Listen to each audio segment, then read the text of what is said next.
It was late 2015 when I first watched overly excited and inexperienced new cannabis executives totally fail at interstate brand licensing. They were an Oregon company seeking to expand their brand into Washington. I was lead negotiator on the Washington side of the deal. The deal as it appeared on paper was really more of a franchise agreement than it was a brand licensing deal, and I saw it as packed with red flags. It included some attributes that were downright fraud to get around the state ownership laws here in Washington. And then another part of the deal would have cost my clients their license because of how they were intending to move the money around.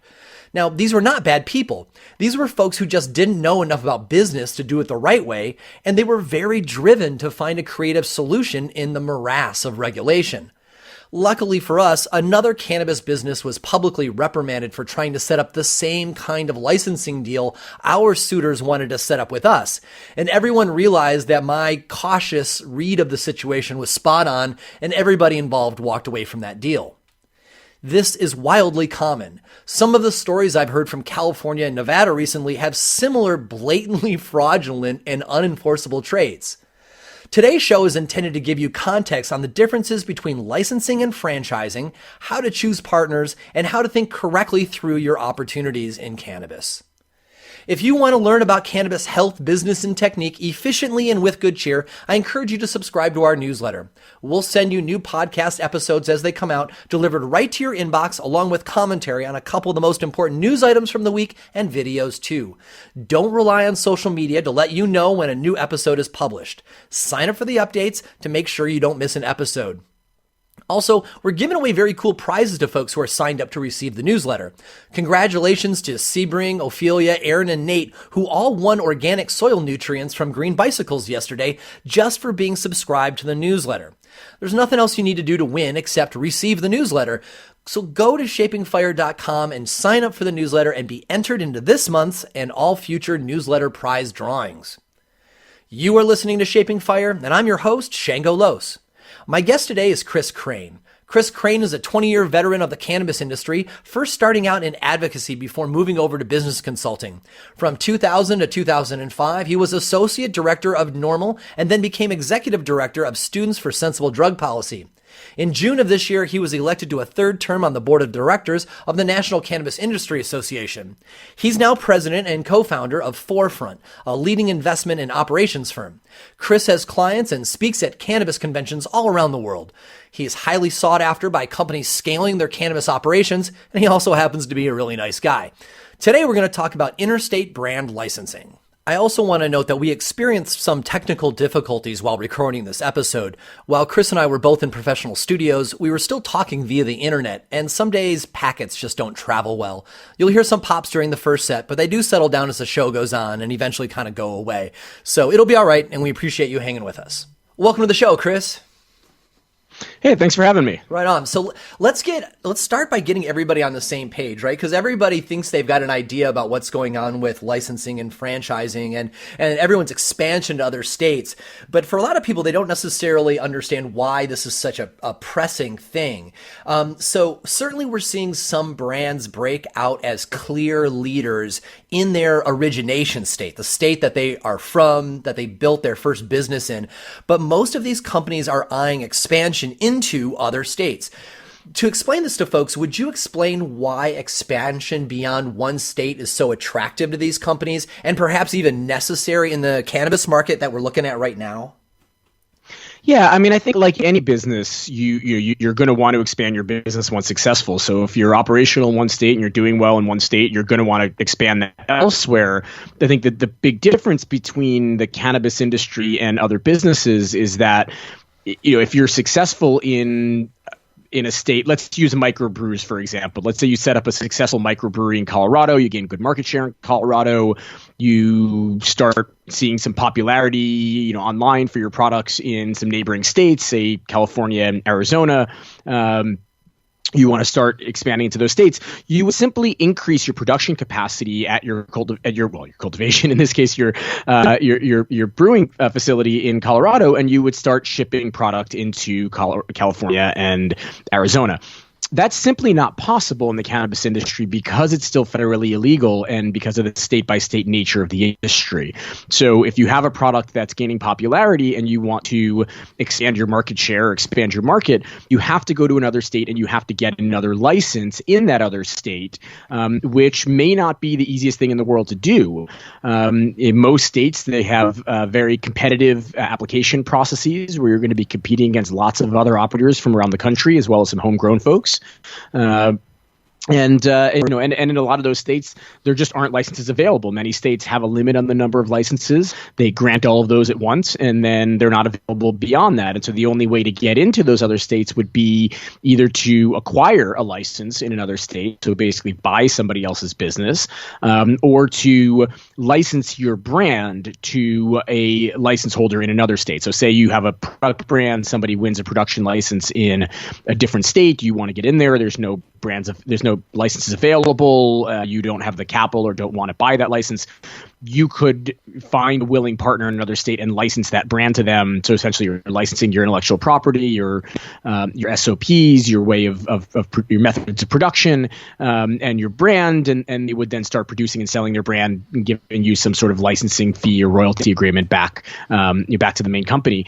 One other thing I would just want to point out in terms of why people are looking to do this is, this is a growing industry, and it's very hard to be a successful business just operating in one state. And so it makes sense you would want to go state to state to state. And when we look at what's happening, for example, on the public markets, where in Canada, a lot of these U.S. companies are getting listed, there's a big appetite for multi-state operators. There's much less of an appetite in terms of getting publicly listed and getting investment into your company if you're a single state operator. And so that's also been a big motivation, I think, over the last year for folks to get into multiple states, because it provides them with better access to capital, which in a federally illegal industry with no access to traditional institutional lending is particularly attractive.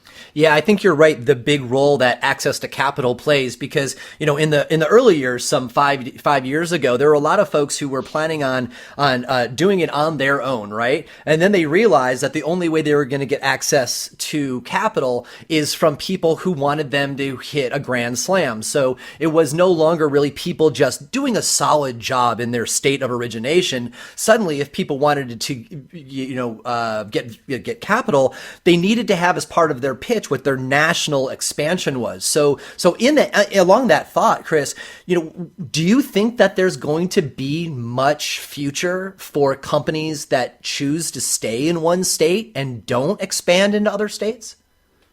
I think there will be, but I think it's going to get progressively harder to do that. So I think those that will survive as a solo state operator are largely going to be those folks who have a really solid sort of craft brand in particular. I think there's a place for craft production. So the highest quality flower, the highest quality products, where you would have a hard time doing that as a much larger scale operator.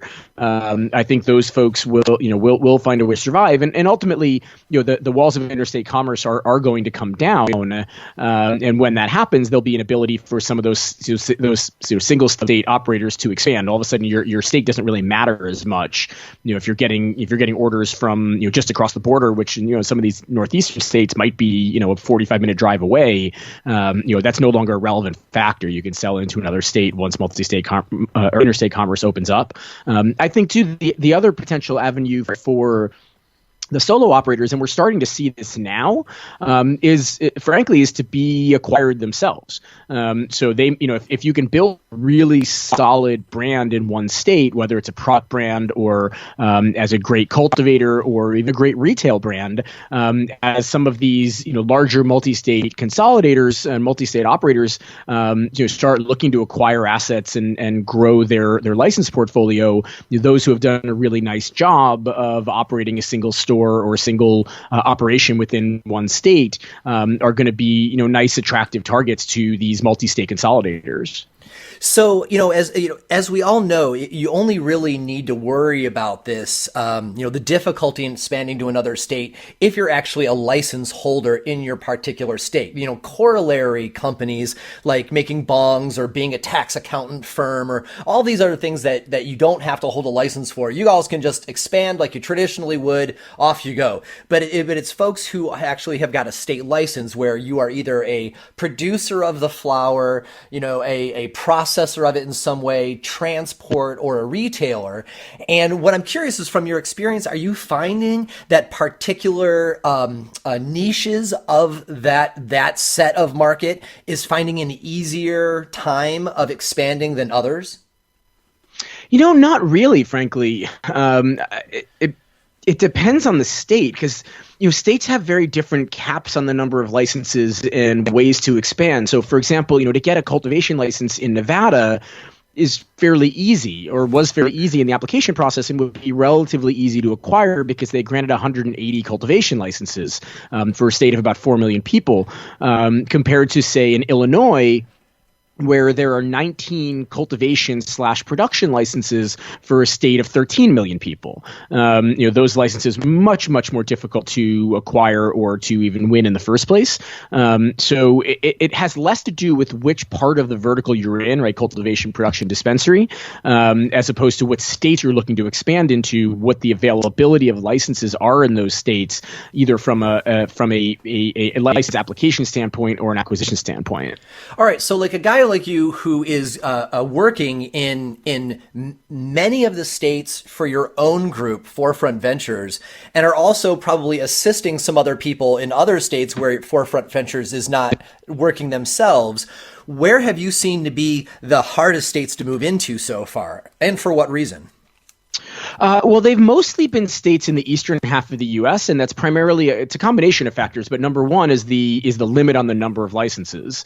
So in a lot of these states in the eastern half of the country, there's a really small number of overall licenses. So the applications for these licenses are incredibly competitive. And even if you put together, in some states, I would say if you put together an A+ team with an A+ quality application and like an A+ lobbying effort, you might have a 10 to 15% chance of winning.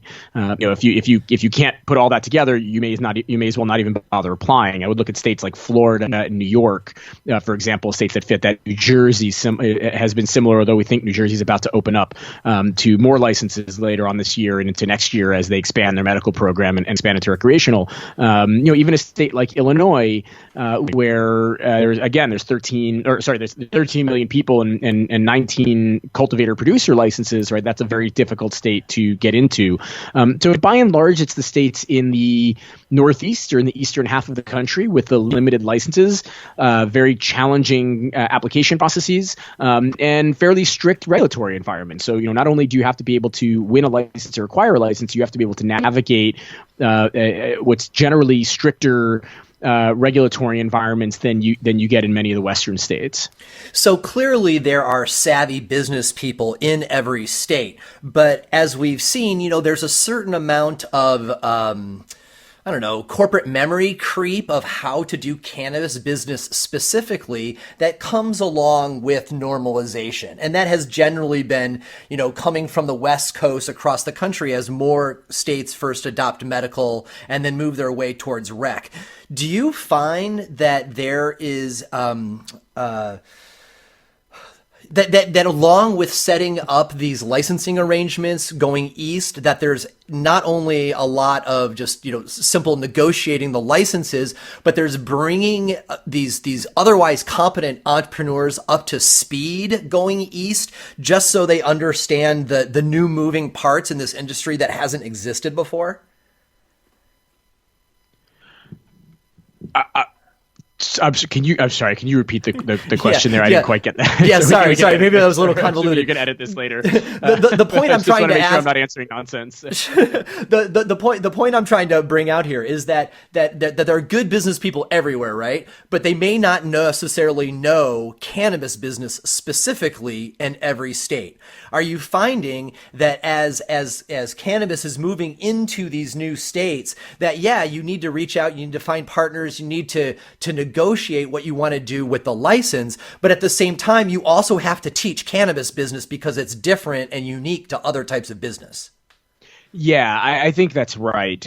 When you look at some of the more successful operators particularly in these more challenging states, what you typically see, and I would say successful in terms of both winning the license and then operating licenses, what you typically see is a combination of business experience and cannabis experience, and frankly, local political experience as well. I mean, these licenses are somewhat political in terms of how they're granted, even if states like to say they're not. And they tend to give deference to locals to a degree as well, sometimes implicitly, sometimes explicit. It's the combination of having really good local folks, particularly good local business people who might have good political connections or good real estate connections, who partner up with folks who have really good experience from outside of that state that can help demonstrate competency in cannabis. And that combination tends to do fairly well. It is a bit harder for the business people who've never done cannabis to figure out how to do this on their own without a significant dose of education in cannabis business. And likewise, I think for folks who started in cannabis, particularly in the more sort of gray markets in California, prior to the last year or so when real regulations came into place, a lot of those folks had a really hard time navigating these much more complex regulatory environments in the eastern half of the country. So I think that combination has proven to be relatively successful and frankly fairly necessary for both sides of the equation. Right on. That makes a lot of sense. So we're going to take our first short break a little early and try to get rid of that pop in the recording. So stay with us. You are listening to Shaping Fire, and my guest today is Kris Krane, co-founder of Forefront Ventures. As a business owner, you are incredibly busy. In reality, you are responsible for everything your company does. You've got so many responsibilities every single day that often you just don't have the time to really dig into your marketing as deeply as you'd like. You know there's more that you could do to reach out to new customers and encourage loyalty in the customers you do have, but you certainly don't have the time for it, and you're not really ready to hire someone full-time for that role either. For you, I recommend Blunt Branding. At Blunt Branding, Kirsten Nelson and her team are focused on improving your bottom line. Most marketing firms are excited to make your logo, packaging, and website very pretty, but they leave responsibility for improving your bottom line up to you. They don't want that kind of responsibility. But that's pretty much the most important part of marketing, right? Kirsten and her team will help you engage new customers, funnel them to your point of sale, whether it be online or a storefront, and keep them coming back to you and telling their friends. Now, if you happen to be a new cannabis company or an established company moving from medical to adult use in your state, Kirsten especially can help you. Not only is she well-versed in marketing and finance, but she totally gets cannabis, whole plant medicine, terpenes, heritage farmers, and the particular needs of startups. Check out what she did recently for Moontime Medicinals in Humboldt County at moontimemedicinals.com. Kirsten and her team put together a whole brand package for them, built their website, and wrote their sales materials. No doubt, this is a paid commercial spot, but that does not mean that they bought my opinion. I've worked with Blunt Branding on 4 projects now for various clients, and every single time they have done more than they've promised and over-delivered on results. I love how they generate new revenue and focus on that as the goal instead of just making you a pretty logo. Similarly, every single friend I've referred them to has come back to thank me. That just doesn't happen every day. Grab a pen and paper because the website address is coming. If you want someone to implement marketing programs that feed your bottom line, give Blunt Branding a call. They will share proven techniques to increase your audience and generate sales while using cutting-edge technology solutions in the background that make all of this easy, automatic, and trackable. Go to shapingfire.com/Blunt Branding to find out more. You can also click on the link in our newsletter. Blunt Branding, marketing that makes you money. Did you know that Shaping Fire has a fabulous YouTube channel with content not found on the podcast? When I attend conventions or speak or moderate panels, I always record them and bring the content home for you to watch. The Shango YouTube channel has world-class speakers, including Kevin Jodry of Wonderland Nursery talking about breeding cannabis for the best terpene profile, Nicholas Mahmood on regenerative and polyculture cannabis growing, Dr. Sunil Agrawal on the history of cannabis medicine around the world, Ben Cassidy of True Terpenes on using terpenes for health in your everyday life, Reggie Gaudino of Steep Hill on the cannabis genome, and Jeff Lowenfels on the soil food web. There are several presentations from Dr. Ethan Russo on terpenes and the endocannabinoid system, and even my own presentation on how to approach finding your dream job in cannabis and why we choose cannabis business even though the risks are so high. As of today, there are over 100 videos that you can check out for absolutely free. Go to youtube.com/Shango Los or click on the link in this week's newsletter. Welcome back. You are listening to Shaping Fire. I'm your host, Shango Los, and our guest this week is Kris Krane, co-founder of Forefront Ventures. So during the first set, we talked a lot about why a company would be looking to expand beyond their origination state for all sorts of good reasons, from spreading the risk around to accessing more capital, and also just to be able to be an established national brand. But one of the things that gets people in a bad position constantly is a confusion between licensing and franchising. And that's what we're going to talk about primarily today here in the second set. So Kris, now that we've established the why, let's focus on the heart. And that's the difference between licensing and franchising. People often mistakenly think that they're synonymous, but they are certainly not. And they're really not even interchangeable for cannabis. What's the primary differences between licensing and franchising? Sure. So it's a good question, and you're right. People really do often get this one wrong, and they use the words interchangeably, but they're quite different. The main thing to get across is I don't think there is any franchising in cannabis right now. I know there are some groups that have looked at doing it, but I don't think anybody's actually running a traditional franchise. So to back up, the main difference between licensing and franchising is licensing is essentially you are giving somebody the right to use your brand and potentially your intellectual property, some operating protocols, your methods of production, and then they have the right to use that and they pay you some fee to do that. Franchising agreements are much more broad.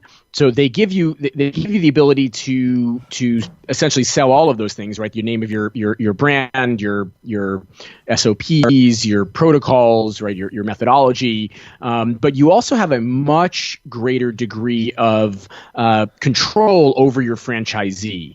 So in a franchise agreement, you can tell your franchisor, you must offer these sales on these days. Your store must look exactly this way. You must buy your products from these vendors, or you must buy these products from us specifically.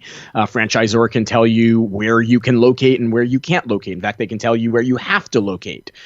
So if you go and buy at Dunkin' Donuts, for example, you have no freedom over what that Dunkin' Donuts looks like, over where you buy your products, over where you buy your donut making materials and whatnot. Whereas in a licensing agreement, it's very difficult to get into that level of detail. And so licensees have a bit more freedom than a franchisee would have. Licensors also have to jump through significantly fewer hoops than franchisors would have to go through. So in order to be a franchisor, you have to come up with what's called a franchise disclosure agreement or franchise disclosure document, an FDD. That there are very specific guidelines that govern what go into an FDD. There's a ton of disclosures about the owners of the company, any business that you've done, anybody that you've offered franchises to. I mean, it's a few hundred pages of background information about the business.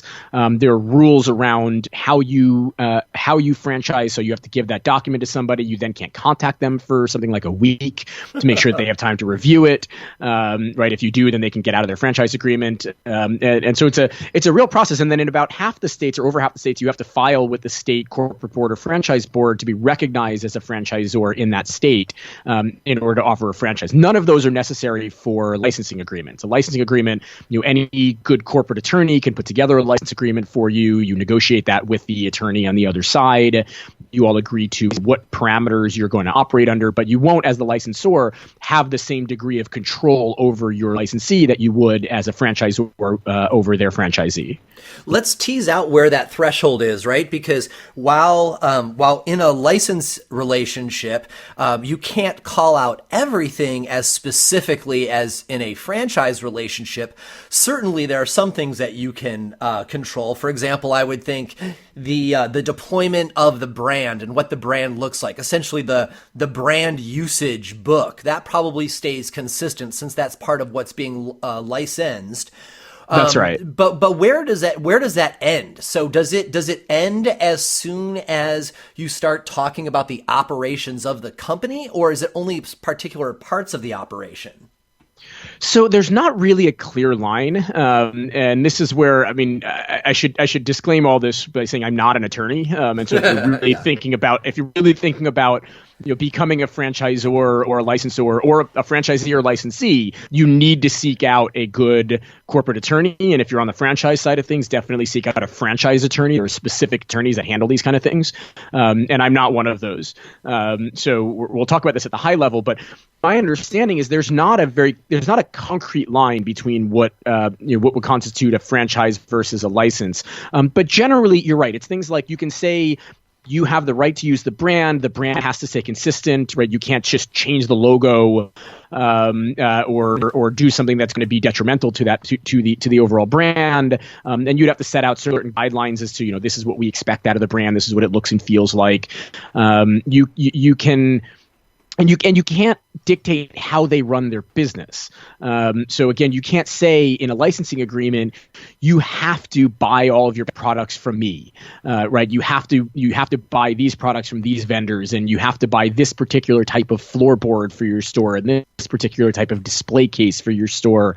You can do a little bit of that as long as what you're contracting around is to protect the integrity of the brand, but you can't tell them they have to do this, they have to do that. The fees are also tend to be a little bit different. In a licensing agreement, you can have all different kinds of fees. So somebody could pay you, a flat fee per month to license your brand and your operations protocols. They could pay you a royalty on sales. There's a lot of different ways to do it. With a franchise agreement, it's much more standard. You typically pay a upfront fee as your upfront franchise fee, and then there's an ongoing percentage of sales back to the franchisor, some which are ongoing franchise fees, some which are joint marketing fees. And so usually the franchisor will do marketing for all of their franchises in an area. So, for example, again, if you go back to a Dunkin' Donuts, having lived in Boston for the last 4 years, it's a good one to use for me, since you can't throw a rock without hitting a Dunkin' Donuts in the Boston area. But there's hundreds of Dunkin' Donuts in the Boston area, for example. They don't each go out and do their own advertising. The corporate franchisor of Dunkin' Donuts does all of the advertising for all of the franchises in Boston. So they'll run the advertising on Boston radio, on Boston TV, on online, and that's to the benefit of the franchisees. They don't have to then go out and spend that money themselves. But it's also why it's important for the franchisor to make sure that if somebody walks into one Dunkin' Donuts and then they walk into another Dunkin' Donuts half mile down the road, that all of the products are the same, the displays are the same, the look and feel is the same, right? It's the exact same experience. That's much harder to dictate through a licensing agreement than it is through a franchising agreement. All right, that makes sense. So let's dig a little deeper into that, because I thought I had an idea of what the threshold was, and then I realized I don't, because I thought that we were going to say that the threshold for a license is that you're licensing the brand, and that when you're doing a franchise relationship, it's more operational based and the how-to. But in this last answer, you said that the licensees will license both the brand and the SOPs, the standard operating procedures, how the company can run internally. So this suggests to me that perhaps the threshold between a franchise and a license may be perhaps on the enforcement of the operating procedures, because from my understanding with a franchise, they can send people from the home office to the franchised location and run them through a bunch of questions to make sure that everything is running as it's supposed to in the operating procedures from the home office. And I believe that with licensees, that actually breaks the law, and you can't actually do that kind of enforcement. So hit that a little bit, if you would. Yeah, my understanding is that that's right. And again, this is where the lines get a little bit blurry. But it's what is clear is, as a franchisor, absolutely, you can send folks from home office in, say, look, if you're not doing all this, we have the right to take your store away and take another franchisor from another store and give it to them. If you're not maintaining the integrity of our brand and our stores, that's not the case with a licensing agreement, or you're going to have to go through a number of steps you're going to claim contract infringement, and then there has to be steps to remedy that infringement within the contract that you would take as a licensor towards your licensee, give them the opportunity to cure that. So you're dealing much more sort of standard contract law rather than what you have in a franchise agreement, where the franchisors have a great deal of power. But you're right, the licensing is not necessarily just around a brand. It is often around the operating protocols specifically. So, let's say, for example, somebody develops a better way to create cannabis-infused patches, right? So kind of like a Mary's Medicinals or Mana Molecular, right? Who do a patch transdermal kind of transdermal, patches. Exactly, yeah, transdermal. So let's say somebody comes up with a really good way to do transdermal patches, and they have their own brand, say in Illinois, right? And then somebody from Arkansas comes and says, I'd really like to use that, but you know what? Your brand in Illinois isn't. It's known in Illinois, but like nobody here in Arkansas knows your brand. I don't put a whole lot of value in the brand itself because nobody knows it here, and I can put that out on the shelves, and they're not going to know that from any other transdermal patch. But your methodology is great, and I'm really interested in that, and I want to build my own brand around it. You could license the technology.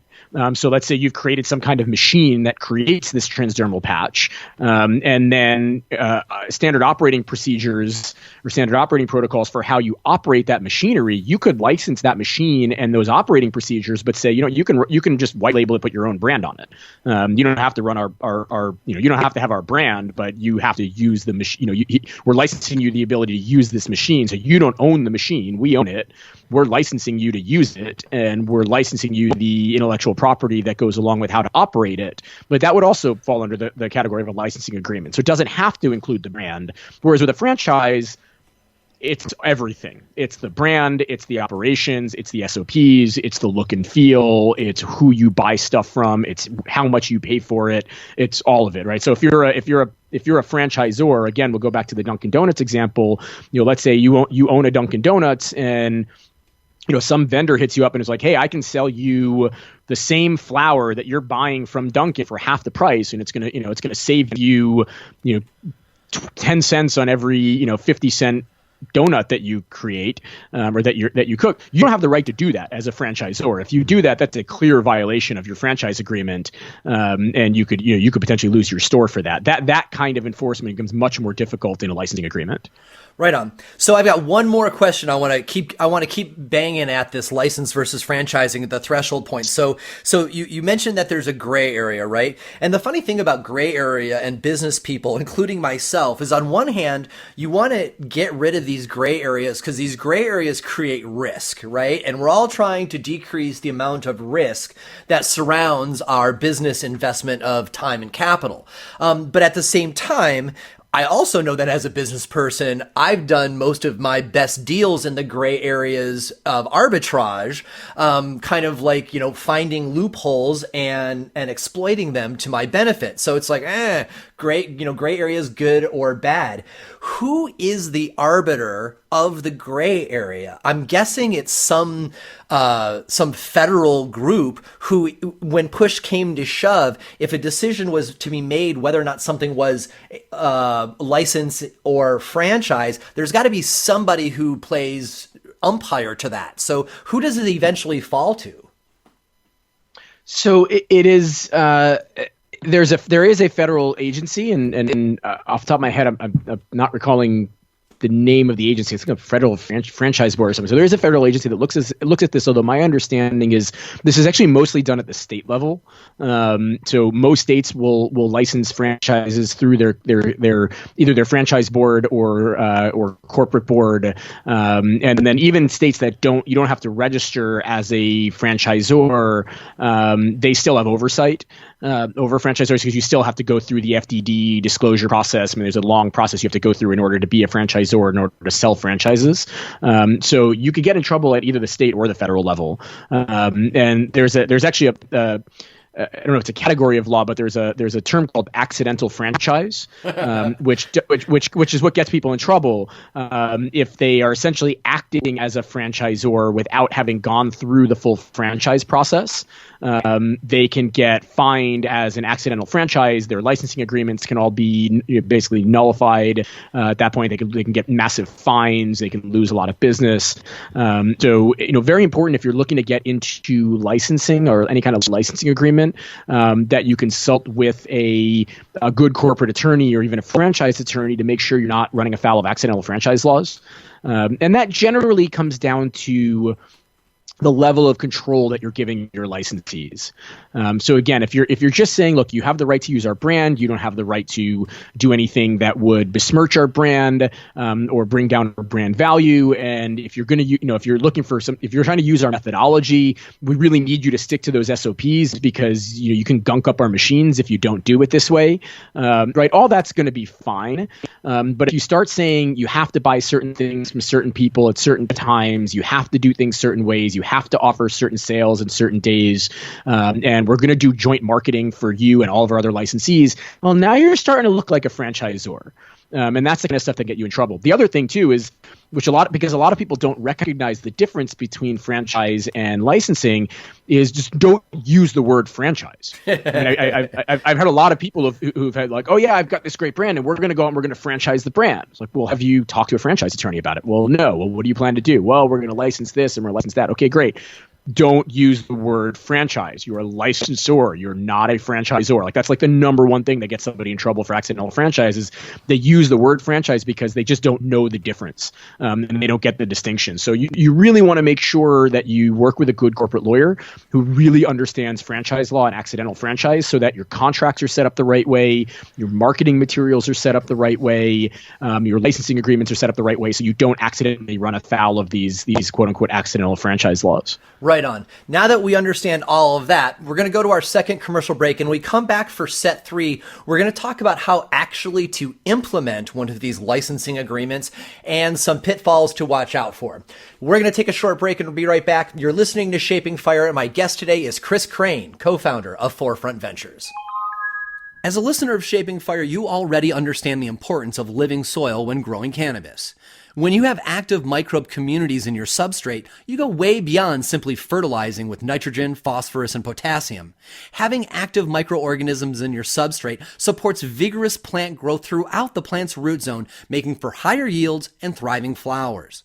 Mammoth P is the first organically derived microbial inoculant that focuses on your plant's nutrient cycling processes to release soil phosphorus and other micronutrients from their bound forms, making them more available to the plant. Increased levels of phosphorus will also keep internodes shorter and focus your plant's energy on bud production. Not only that, but the microbes act as a defense shield for the plant's rhizosphere by outcompeting potentially harmful pathogenic microbes. Pretty cool, right? Mammoth P not only unlocks the nutrients in your soil, but it also helps protect your plant from disease. Mammoth P's beneficial bacteria act like microbioreactors, continually producing enzymes that release nutrients. Mammoth P was developed at a U.S. university and has been extensively tested by Colorado growers and independent laboratories.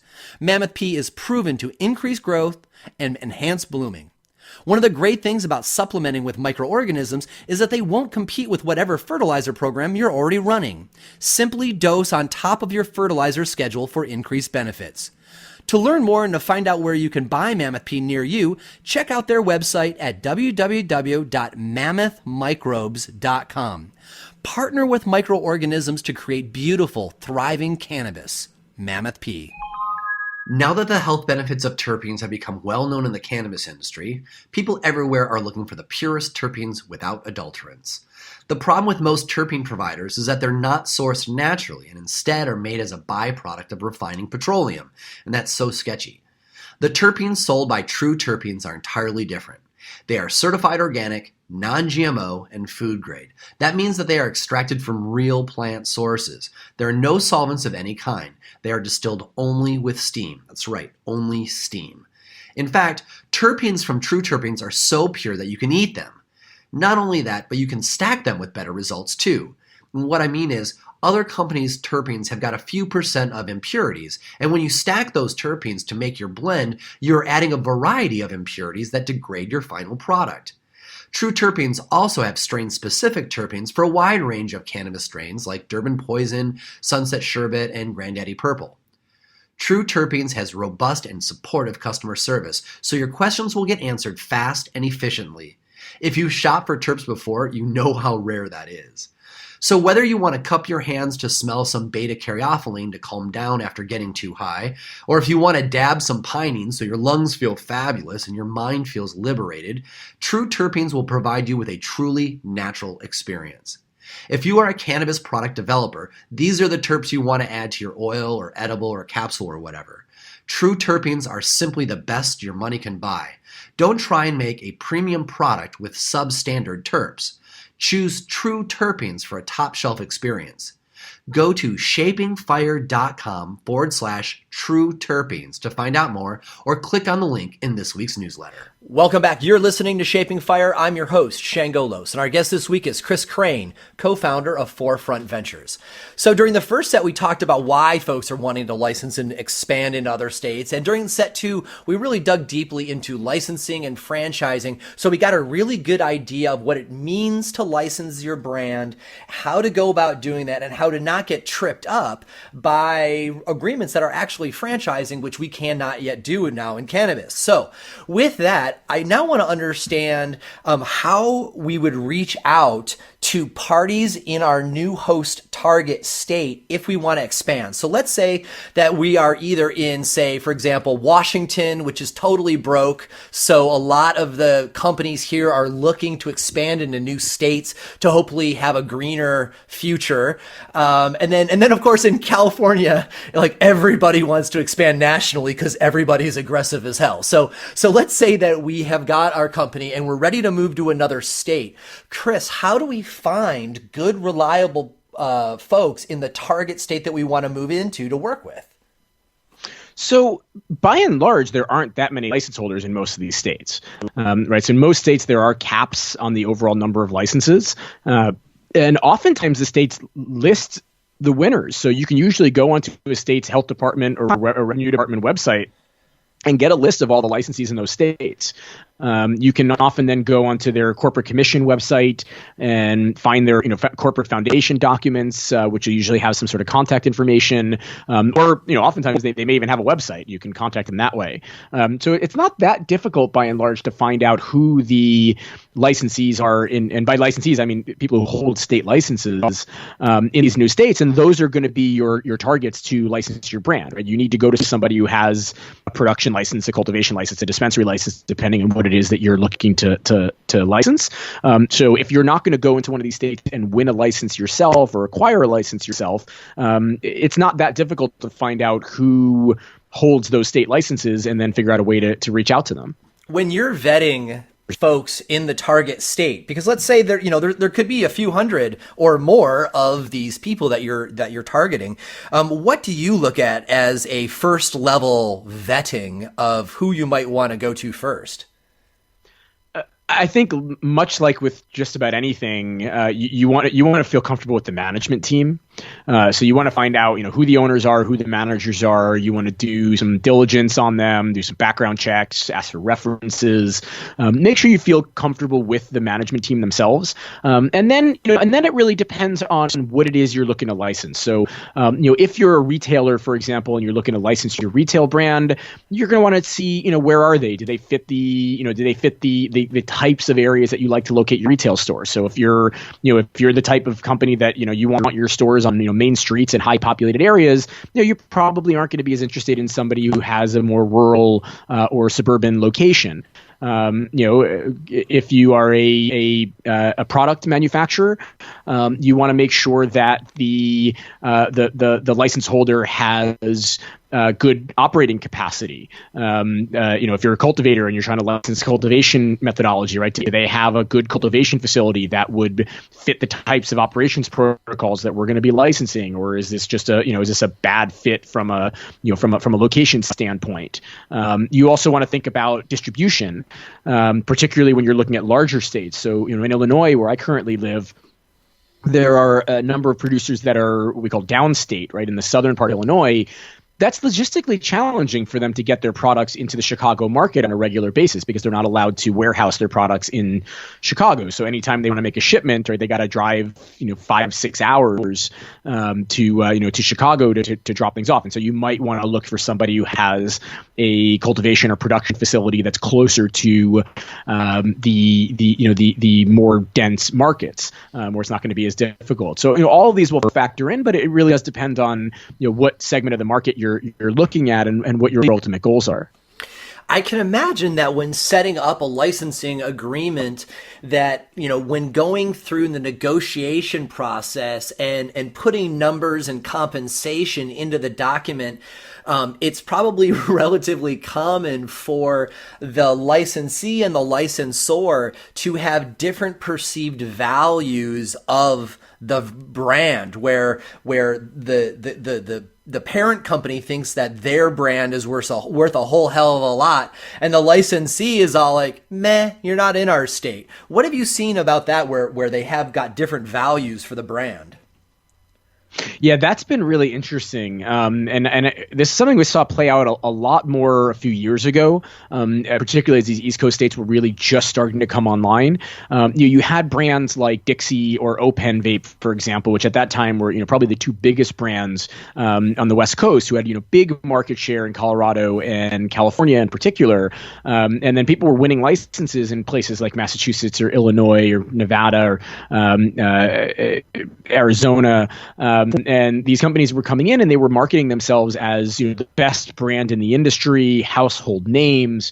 And what we found was a real disconnect between the brand owners and the potential licensees, in that the brand owners often really valued the brand itself, thinking like, hey, we've got all this market share in Colorado, all this market share in California. People love our brand's a household name, right? The brand itself comes with a nice premium, right? You should pay up for the right to use that brand because it's such a good established brand.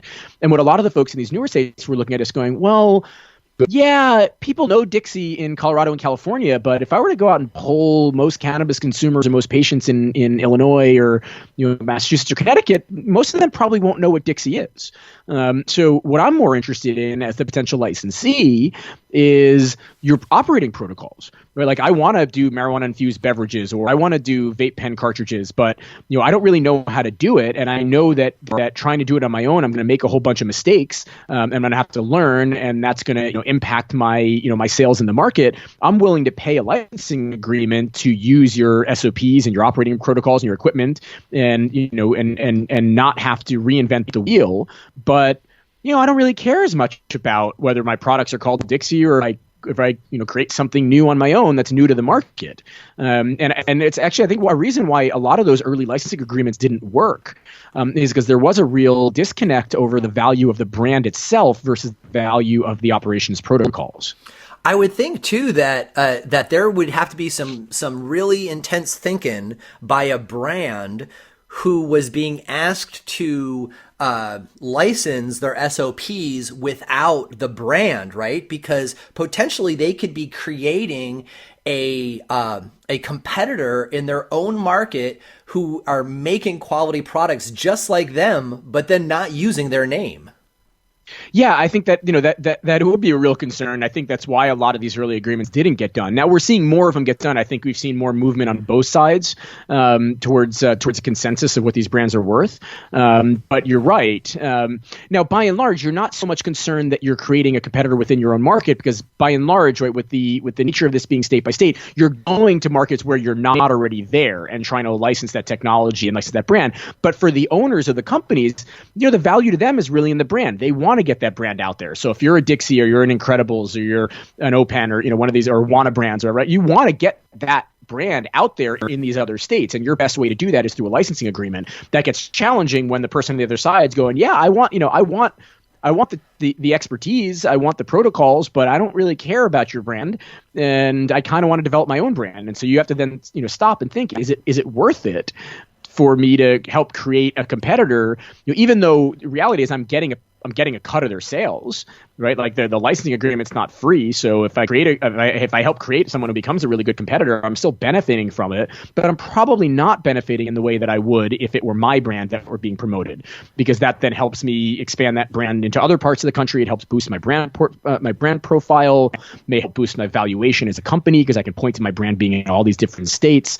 So it's a real challenge, and I could see from the standpoint of a licensor why it might be non-starter for many of them to just say, yeah, I'm gonna license the technology and you can do whatever brand you want with it. Now, that in and of itself, I think, is a business model. But if you're starting from the point of having a really well-established brand in a more mature market, you're probably going to want to make sure that brand is being promulgated around the country, and you're not just seeding competitors with the know-how that you've learned through your years of trial and error.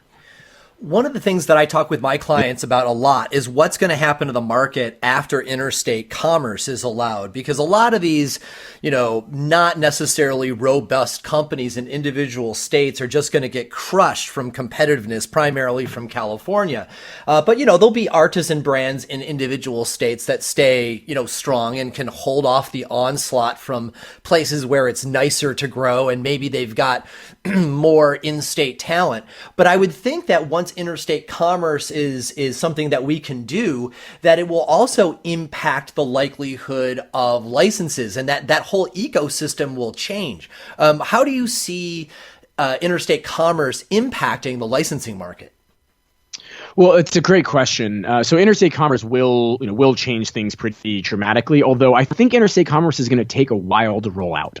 So even when it happens, I don't think it's something that happens overnight. Mm-hmm. I think the state-by-state nature of this probably stays in play for a little while as interstate commerce is opening up. But that said, I agree with you. I think companies that are spending tens of millions of dollars building out hundreds of thousands of square feet of cultivation space in the eastern half of the country might find themselves in some real trouble when interstate commerce does open up. I think interstate commerce, you're right, I think is largely going to be out west in terms of where the cultivation is going to happen. The atmospheric conditions in the eastern half of the country are really tough for cultivation, much more humid, much bigger temperature swings, and so for all those reasons, I think you're going to be seeing large-scale greenhouses in places like the Central Valley of California and Arizona and Nevada, Colorado, even high deserts with fewer temperature swings, and you'll see outdoor in many of in other places, other parts of California in particular. As a bit of an aside, when we talk about what we do at Forefront, and we're very focused in the eastern half of the country. We do some cultivation, but it's very targeted, and we're not doing really massive scale cultivation, because ultimately, I think when that comes, this commoditizes, right? I mean, the prices, the wholesale prices are going to fall through the floor once you can grow on a massive scale, because ultimately, it's still a plant. And particularly if you're talking about growing for extraction, where you don't really care as much about the quality of the buds, you just care about volume, right? The prices are going to come way, way, way down. So when we look at where we're interested in playing in the market, we're not really interested in large scale cultivation. There are going to be a few really big winners in that market, but there's going to be a lot more losers. And so we like to say, it's kind of like likening and playing the end of alcohol prohibition by buying a hop farm. Right. Well, if you want to do really well in the alcohol industry or in the beer industry, you don't want to be a farmer. Right? You don't want to own the hop farms. You want to own brands and you want to own distribution. Right. So you want to own the distributors. You want to own the popular brands. You want to own those distribution points. But the hop farmers are the least profitable part of the equation. And I think the same ultimately is going to be there for cannabis, which makes the brand side, right, coming back to your original question, makes the brand side so much more important, because ultimately the feedstock that goes into that brand is going to be really cheap. And other than your really high-end artisan cultivators, like the absolute best of the best, right, the prices for raw material and the prices for raw flower is really going to drop. But brands tend to hold their value quite a bit better. Now, of course, the value of those brands will come down as well. So in different kinds of infused products brands, so edibles and vape pens and everything else, right? Those will hold their value a bit more than the raw material and the flowers themselves. And so I think establishing a really good brand now that can go state to state to state to state, and establishes a following for that brand in multiple states across the country is going to be particularly valuable when the rails come down on interstate commerce, because those brands are going to then be able to buy their product a lot cheaper, to create their product a lot cheaper, and to ship elsewhere around the country a lot cheaper. While the value of their brands, while it will come down some, will hold its value a lot better than the raw flowers. So right now, getting into that licensing game and making sure that you're doing everything you can to maximize the exposure of your brand, I think is really important, because you're going to want to have those distribution channels, right? If your brands become important, but being able to distribute those through the distribution channels in the industry also becomes incredibly important. The way that you get into those distribution channels today, if you're a product manufacturer, largely is to license your brand to manufacturers in other states.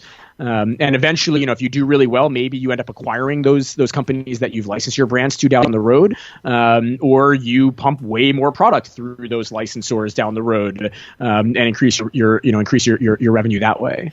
I definitely think that the big time players are very aware of this too, and also the next level up, right? Because I'm at conventions and at dinner and talking with these guys who are invested in highly scaling oil product folk, right? And they're like, yeah, like we do our product manufacturing and we are aggressively licensing, but we're not really all that invested into the production of the flowers to the materials to go into the oil, because they're all waiting for international commerce. Well, for the US to get involved with international commerce, because it's already occurring. We're just not playing in it because everyone's waiting to, like, you know what it's going to be like to have all of this flower grown in Mexico on inexpensive land with less expensive labor. They certainly will have the intellectual property and talent to do the extractions and then just ship the finished product here where people will plug it into their actual products. I mean, you talk about that to somebody who hasn't really thought that through in their single state business model, and you can just see their face go pale. Whereas other hardcore players, say for example in California, like they're already planning on that happening within the next 15 years, and they already know what they're going to do when that happens. And I think that is shocking to people who haven't considered it. Yeah, it's a great point. I mean, the international piece of this is something that's largely off the radar in the United States, but it shouldn't be, because it's already going on. You've got licenses for large scale cultivation and oil production in Colombia, which, by the way, is where most of the cut flower industry gets their flowers from in the U.S. If you go into if you buy ornamental cut flowers in the U.s. Yeah. Oh, if you go to your supermarket and you buy a bouquet of flowers, I mean, chances are those are grown in Colombia. Most of the cut flower industry has moved down there over the last decade or so. If you're buying greenhouse produced cucumbers or tomatoes or peppers in the United States, chances are those are produced somewhere in Mexico. It's possible they were produced in southern Arizona, but most of that was produced in Mexico, and you're starting to see the rest of the world catch on to this. I think the idea that large scale cannabis is going to be grown in warehouses in Ohio is just silly. I also think that when we look at what's going on in the international scene, you've got Canadian companies that are building out 1.5 million square feet of greenhouse space to supposedly supply the global market in places like Ontario. And I can't imagine that in the medium term they're going to be able to compete with places like Mexico or Colombia or Macedonia or Bulgaria or North Africa, right? All places that are big agricultural regions outside of cannabis, right? I mean, you think about who's going to supply Europe. Well, Canada doesn't make a whole lot of sense. Germany certainly doesn't make sense, right? You got people investing in massive greenhouses in Denmark. Well, it's cold and it's gray in Denmark. It's cold and it's gray in Canada, and the cost of living and cost of expenses are really, really high. You look at what I would look at, like, where is all the tobacco in Europe grown? It's grown from Albania to Macedonia and Bulgaria into Turkey. It's like when you see a pack of Camels and it says fine Turkish tobacco, right? Most of that's actually grown in Macedonia and Bulgaria. It's not even grown. Some of it's still grown in Turkey. It's just Turkish cultivars. It's Turkish cultivars. That's exactly right. But it's all grown in it's the tobacco belt of Europe and Southeastern Europe, right? Like, that's where cannabis will grow more efficiently. The cost of living, cost of production, cost of labor there is substantially cheaper than anywhere in Northern Europe. The same is going to go for North America. I mean, there's a reason why we don't do large-scale commercial agriculture for just about anything in Canada other than trees, right? Because it's expensive and it's not a great climate for it. And so I think that to think that like these Canadian companies are going to wind up being the suppliers for the world, I think is kind of silly. And similarly, if you're focused on building a really large scale infrastructure for cultivation in most states in the United States, it's going to be a tough sell when interstate commerce opens up, but then also when international commerce opens up. Again, outside of, I think there will be some winners that can do this on a large scale in certain places in California and certain places in Arizona, Nevada, where you can build good economies of scale where the conditions are right for it.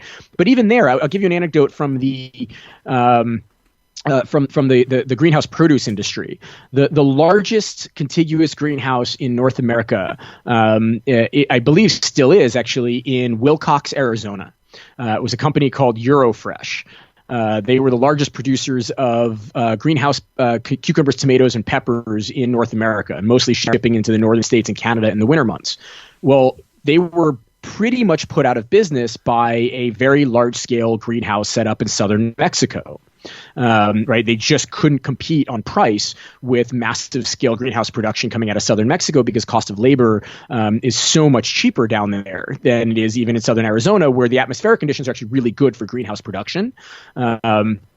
Ironically, the owner of that greenhouse in southern Mexico happens to be the son of a former governor in the state of Arizona.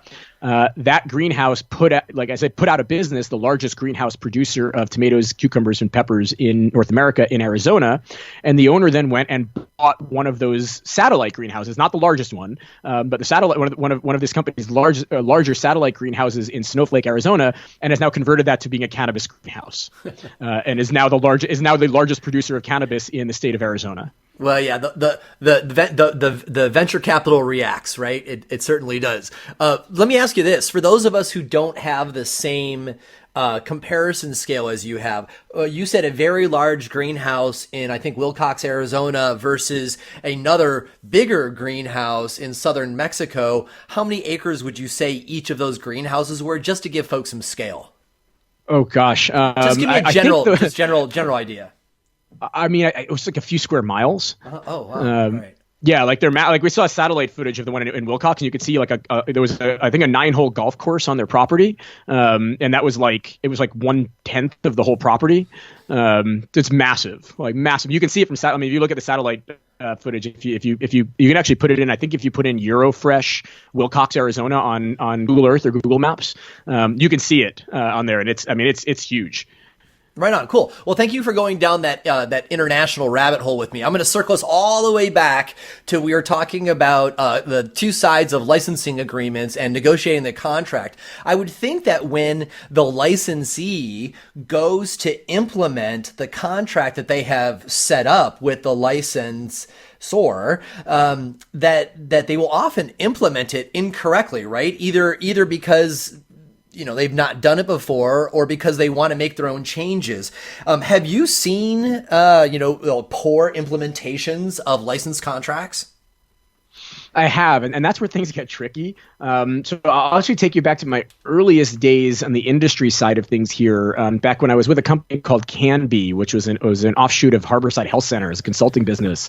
And actually, we were way ahead of our time at Cannabis. We were actually in the process of getting approved to be the first cannabis franchisor. We were going to franchise a couple of dispensary brands, including Harborside, back then, before the company went under. So that's actually where I learned a lot about what you have to do for franchising. But Harborside Health Center in Oakland, one of the best known names and biggest dispensaries in the country, opened their first satellite location in San Jose. And they did it initially through a licensing agreement. And this was something that we helped with at Canby, and the consulting side of things was to help get that new store up and running. And so they licensed the Harborside brand and some of the protocols to Harborside San Jose. And so the owner of Harborside San Jose was a different owner than the owners of Harborside Oakland, the original store. And that owner, I won't name names, frankly, it's been about a decade. I don't even remember the name at this point. But decided that he wanted to do different things with the way Harborside was being run, and so early on you saw small signs like he wanted everybody wearing polo shirts with the Harborside brand on them, and part of at least in Steve D'Angelo and the Harborside owners' minds, part of what made Harborside such a great experience was allowing their employees to express their individuality. So they didn't have dress codes outside of you can't wear something that's inappropriate to work, but they wanted people to be able to express their individuality, to be able to relate better to people who came into the stores. And now you've got this licensee who's saying, well, we want everybody in a polo shirt, Harborside logo. Yeah. But it's one small example, and there were a lot of other things like that where the license was so, well, I think I can do better by doing X, Y, and Z. And it caused some real consternation amongst the original Harborside owners who felt like, well, this is not our brand. This isn't. It's not even necessarily that what they're doing is wrong, but this isn't our brand, and we're really concerned about the way that this brand is being implemented, because we want to maintain the integrity of the Harborside brand, something that we put our blood, sweat, and tears into. And ultimately, it was a little bit of an ugly fight to get control of that brand back. And I can't go into or I won't go into the details of what happened, because there was a little bit of ugliness there. Yeah. But by and large, in the end, the Harborside owners were able to take that back, and they ended up, I don't know whether it was a buyout or exactly how it was structured, but basically took back control of that San Jose store and operated it as a company-owned store. So essentially a real satellite Harborside rather than a licensed Harborside, because they just felt that through a licensing agreement like this, they weren't going to be able to maintain the integrity of their brand as well as they could if they were operating themselves, or they could if they were franchising it, but that really wasn't an option at that point. Right on. That makes a lot of sense. So I've got one more question for you. And, you have given a lot of advice, both in how you want to go about establishing your license, but also not how to screw it up. And so I'm sure that when you are, at conventions like I am, and you're overhearing people talking about their efforts to license, and sometimes you hear something cringe, and you hear something that makes you cringe. And we've heard a lot of those things today, but what is one good piece of advice that you can offer people who are seeking to license their brand outside their origination state that they may not be thinking about, and you hope to God they do think about? I think the two big things, and we've hit on both of these at various points, but the two big things that jump out at me is, number one, have a really good corporate attorney with experience in franchise law, even if you're just doing licensing, to make sure you're not running afoul of accidental franchise laws, as I mentioned. But make sure things are papered up really, really, really well. If you want to be able to protect your brand, you have to have a good contract that you can rely on. So as much as I'm not a litigious person, you've got to have a good attorney from the very beginning to help you set this thing up, right? To help you structure it the right way, to help you write your contracts the right way. Having a good attorney there is absolutely critical. And then the second thing is, make sure you're really comfortable with the people that you're licensing to. So do as much diligence as you possibly can on the principals and the managers of the company that you're licensing to. Really dig deep into who they are. Talk about their past business experience. Ask for references. Ask to talk to people that they've worked with in the past. Ask if they've done licensing agreements and how those have gone in the past. But don't just rush into a deal because you really want to be in a state and you found somebody who's willing to pay you the money, because ultimately if you wind up in bed with the wrong person, it can be really painful and a really expensive process. So you really want to do your diligence well. You really want to feel comfortable, because ultimately you're entrusting your brand or your protocols to this person and this company potentially for a decade or more. And you want to make sure that they're going to do right by it, that they're not going to bring disrepute to your brand, which ultimately will reflect negatively on you. Because when it comes down to it, the consumer doesn't know if they're buying a brand in one state versus another state. The consumer doesn't know whether that was licensed or whether that was produced by the same company that produced it in the first state. And so if somebody does something wrong with your brand and brings some sort of disrepute to your brand, that reflects on your brand all around the country. And you can deal with some of that through litigation. You could deal with some of that through contracts if you have to, but the whole point is to not get there in the first place, not have to do that kind of damage control. And the best way you can do that is to make sure that you're really, really comfortable with whoever you're going to be working with and thinking about licensing your brand or your protocols to. I think you really hit on the point solidly when you say, remember that this is a long-term relationship, because, I think it's good advice for folks when they're looking at somebody to date and to be in a long-term relationship with, choose somebody who fights in a way that you feel reasonable, right? Because if you date somebody who fights fair, or fights dirty, you very well could end up with a really ugly breakup. But if you get into a relationship with somebody who is at least respectful enough that you can fight fairly, if you do break up, chances are it won't necessarily be ugly. And it surprises me sometimes when I meet these folks who are aggressively licensing. They're working on 3 or 4 or 5 state deals at the same time. And I understand their priority, that they want to get them done so they can move on. They've got a busy day. But at the same time, this is a serious relationship. And I always recommend that, you go to the state, you meet with them, try to have more than dinner, try to do something with them, because you can learn a lot about the communication of the other management team by how they speak to their spouse, or the rental car that they choose to drive, or how they handle who's paying the check. Really simple things like that we can all pick up on. Oh, all right, I see how they would be under stress because this is how they are in their normal life. And I think a lot of people figure, we're all papered up, everything, I'm protected legally, let's just move forward. And I tell them, you really need to get some more face time with these folks, because you really are getting into a relationship with them. Yeah, I mean, if you're at the point where you're having to enforce legal agreements, right, you're already at a really painful point. So the whole point is to not get there. And frankly, you can have really good contracts and really good legal agreements, and if you have an unscrupulous person on the other side, it could be really painful and really expensive, even if you ultimately wind up winning, right? I mean, I say once you get to the point where you're in a lawsuit or you're in arbitration with somebody, the only winners there are the attorneys. Yeah.